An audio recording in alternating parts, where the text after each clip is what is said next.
حافظ صاحب آپ نے دیکھا پچھلے دنوں یہ کانفرنس بھی ہوئی خیبر پختونخوا ہاؤس میں، اس میں مختلف سیاسی جماعتوں نے بھی شرکت کی. آپ کو لگتا ہے کہ ابھی بھی چانس ہے کہ سیاسی جماعتیں بیٹھ کے کوئی مذاکرات کے ذریعے معاملات کو حل کر لیں گی؟ دیکھیے اطہر کاظمی، میرے خیال میں آپ حقیقت جانتے بھی ہیں کیا سیاسی جماعتوں کی اختیار میں کچھ ہے؟ ادھر سیاسی جماعتوں کی اختیار میں کچھ بھی نہیں ہے. اس لیے جن سیاسی جماعتوں کی حکومتیں جہاں بھی ہے، جس صوبے میں بھی ہے، وفاق میں، کیا یہ حکومتیں خود بنی ہیں؟ جن پارٹیوں کا بالخصوص بڑی پارٹیوں کا آپس میں جو اتحاد ہے، خاص وفاق میں، کیا یہ اتحاد آپس میں جو بیٹھے ہیں یہ اپنے رضا، یہ پیار کے ساتھ بیٹھے ہیں، یہ جبر کے ساتھ بیٹھے ہیں، یا کسی نے مجبور کیا ایک دوسرے سے بیٹھے؟ 100 دفعہ وہ بیٹھے، لیکن جب دربار کے سربراہ کے اور بادشاہ کی مرضی شامل نہ ہو، درباری کچھ بھی نہیں کر سکتے. آپ مجھے بتایا یہ جو اسلام آباد سے پنڈی تک جو میٹرو جائے گی نا، اس میٹرو میں کچھ سواری ہوتے ہیں، کچھ ڈرائیور، ایک ڈرائیور ہوتا ہے. تو میٹرو اسلام آباد سے جائے گی پنڈی تک، پنڈی سے آگے نکل سکے گی؟ نہیں نکل سکے گی نا. تو سیاستدان جتنے بھی بیٹھے مذاکرات، یہ سارا تماشا ہے. مذاکرات مذاکرات مذاکرات. مثلا جمعیت علماء اسلام کی تحفظات، خدشات ابتداء میں جب 8 فروری کے الیکشن ہوئے، میں کسی کا نام نہیں لیتا ہوں، ایک بڑی پارٹی کے لوگ آئے تقریباً 7 8 9. اس میں سے ایک لیڈر نے کہا کہ مولانا صاحب جو کچھ کہہ رہا ہے بالکل ٹھیک کہہ رہا ہے، لیکن اس کی جوابات ہمارے پاس نہیں ہے. ان تحفظات کا ازالہ ہمارے بس میں بھی نہیں ہے. بڑے صاحب کو بلاؤ. لیکن بڑے صاحب کو جب بلایا گیا، انہوں نے مولانا صاحب سے اتفاق کیا کہ آپ جو کچھ کہہ رہے ہیں بالکل ٹھیک کہہ رہے ہیں، لیکن ہم کچھ نہیں کر سکتے.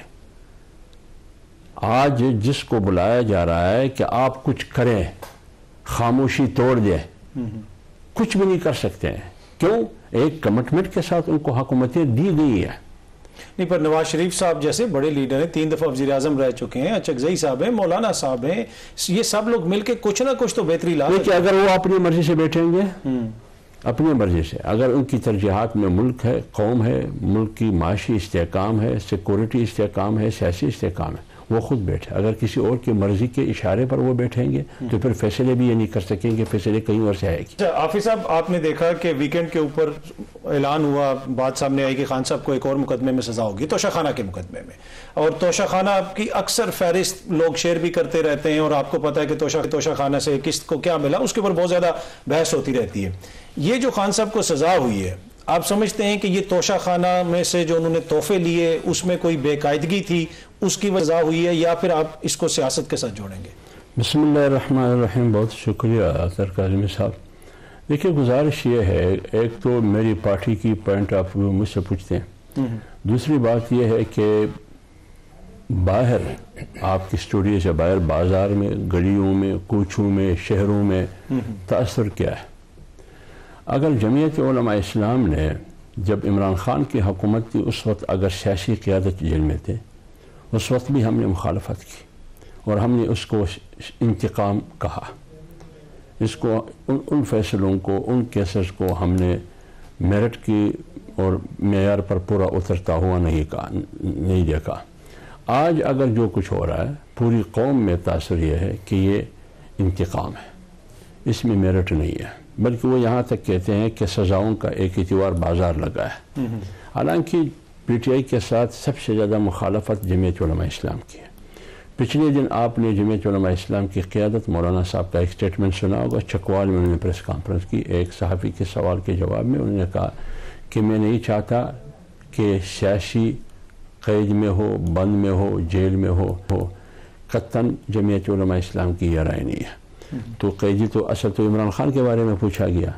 تو جب ہماری قیادت کی بات یہ ہے تو لہٰذا اگر توشہ خانہ کو بنیاد بنا کے کہ تحفے طائف، ہم نے بھی جب پی ڈی ایم میں تھے اس پر ہم نے بہت بیانہ دیا، لیکن جب آپ انصاف مساوات کی بنیاد پر، میرٹ کی بنیاد پر نہیں کرتے تو پھر اس انصاف کو انصاف نہیں کہا جاتا. رسول اللہ صلی اللہ علیہ وسلم نے فرمایا کہ وقتاً فوقتاً اسلام کا ایک قدم پہ قدم، وقتاً سٹیپ بائی سٹیپ اسلام کا ایک کڑا توڑ دیا جائے گا، ایک حلقہ توڑ دیا جائے گا.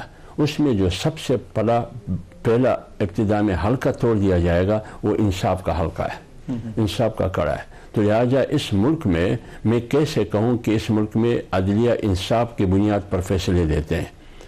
تو اس لیے توشہ خانہ میں اگر آپ نے کرنا ہے، اگر ان کے خلاف توشہ خانہ کا کیس ہے تو پھر سب کو اٹھائے. ایک وزیر اعظم شوکت عزیز کے بارے میں جو میڈیا میں رپورٹ ہوا ہے، صرف اس شخص نے توشہ خانہ کے تقریباً 1126 تحائف وہ لے کے گئے، اور وہ سیاستدانوں کو ہٹا کے اس کو لایا گیا تھا کہ بڑا کلین آدمی. ہاں وہ تو کلین آدمی ہے، وہ تو فرشتہ تھا نا، کیونکہ لایا فرشتے نے تھا، ان کو بٹھایا تھا کہ وہ فرشتہ تھا. 1126 تحائف وہ صندوقوں میں بر کے لندن لے کے گیا، یہاں تک کہ انہوں نے بنیان اور جرابے تک بھی نہیں چھوڑے.